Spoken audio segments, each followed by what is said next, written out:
Welcome to the Deep Dive. Today, we're exploring a really remarkable project. It sort of redefines how we think about stained glass artistry. We'll be diving into some excerpts from Light of the Soul, stained glass artistry. Yeah, and our mission here really is to understand how beauty, even when it's not, massive or grand, how it can have this profound impact on the soul. This principle is, I think, brilliantly shown in a larger digital exhibition called 120 Panels of Light and Glass. And the idea is that this project aims to, well, breathe life into glass. It transforms light itself to awaken feelings of contemplation and creativity. It's really about seeing light in a totally immersive, maybe even transformative way. So the guiding philosophy behind this whole 120 panels of light and glass digital exhibition, it seems to be that beauty isn't just measured by like physical size or grandeur. It's more about the lasting internal impression it leaves behind, how deeply it resonates. Exactly. That's the core of it. The ultimate goal here is really to imbue the glass with a sense of soul, to stir up a powerful and quite personal sense of contemplation and that creative spark in, hopefully, every viewer. And the foundation for this whole ambitious journey, the very first step, is this collection called Light of the Soul. Right, Light of the Soul. And that collection, the source says it's 20 distinct glass panels. 20 panels, yes. And what seems to jump out immediately from the material is its unique visual language. It's described as having this profound calmness and this exquisite transparency, almost ethereal, dreamlike qualities, it says. Very much so. And each panel, apparently, is crafted very carefully to embody an inner moment. That could be a feeling, maybe a memory, or even just a little spark of hope. So, okay, how does the artistry actually do that? How did it evoke these really personal experiences? The source gives some great examples. They really show how these internal states get translated into glass, like glow of hope. It's shown as this soft explosion of pink light. It's not literal, right? It's more a diffusion of color that's meant to invite a feeling. Exactly. It's suggestive. Then there's warmth of glass, which sounds fascinating. It conjures a wave of molten orange, Right. designed to resonate deep inside the soul, kind of like a comforting memory you might feel.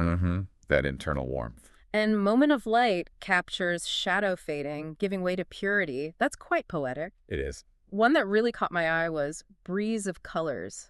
It illustrates this light visual movement. Oh, yeah. Yeah, as if air itself is just gently painting right onto the glass. Like movement itself captured in stillness. Exactly. And finally, Soft Reflections, which uses subtle undulations that speak volumes about tranquility, about serenity. And, central to getting these really nuanced effects is the specific artistic technique they're using.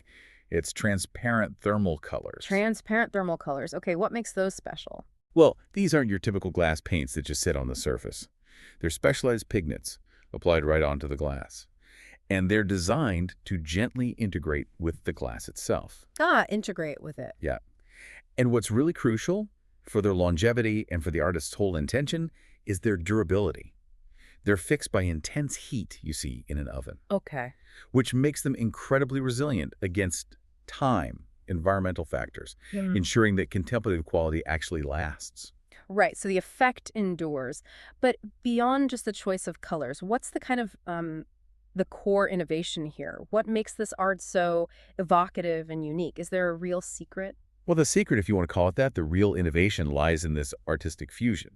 It's a fusion of that transparent painting technique we just talked about with lightweight stained glass methods. Lightweight stained glass. How does that work? So unlike traditional stained glass, which often uses those heavy dark lead lines to define the different pieces of glass. Right, the classic look. Exactly.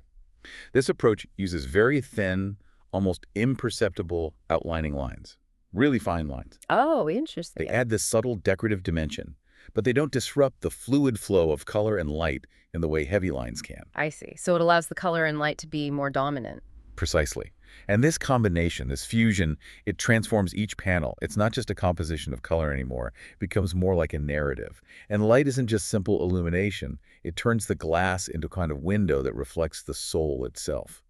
Which, leads us to ask, how does the actual material and how it's treated become the central message? Yeah, that's a great question. And it's clear from the sources, too, that Light of the Soul isn't just a collection of, well, beautiful designs. It seems to have a larger purpose. Absolutely, you're spot on. Beyond just how it looks, this project is really serving as a deeply inspiring art initiative. It's designed to motivate both professional craftspeople and also hobbyists, anyone interested, really. Motivate them how? Well, it actively encourages them to explore what the source calls the silent language. The silent language. Yeah, the silent language that exists uniquely between glass and color. You could think of it as this unwritten dialogue that happens when light interacts with pigment on glass. Okay. So the way, say, soft pink isn't just pink, but it becomes a whisper of hope in that context. Yeah. Or how that molten orange doesn't just represent heat, it actually evokes an internal warmth in the viewer. So it's about tapping into that emotional resonance that goes beyond just what you literally see. Exactly that. It's accessing that deeper layer. And ultimately, the project extends this really powerful invitation to every admirer of beauty. The invitation is to see the light as never before. Wow.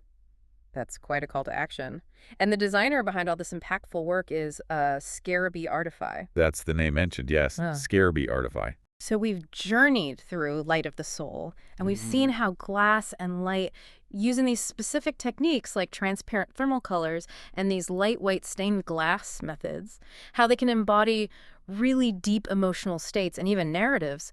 It's quite remarkable how something so seemingly tangible like glass can hold such profound, almost ephemeral meaning. It really is. And this whole exploration, it kind of prompts us to consider, how does a project like this challenge us? How does it challenge us to find profound meaning, maybe even spiritual connection in unexpected mediums, even, in a digital format showing stained glass? Yeah. It makes you wonder, doesn't it, how simply changing the way light interacts with the surface can fundamentally alter our own inner landscape.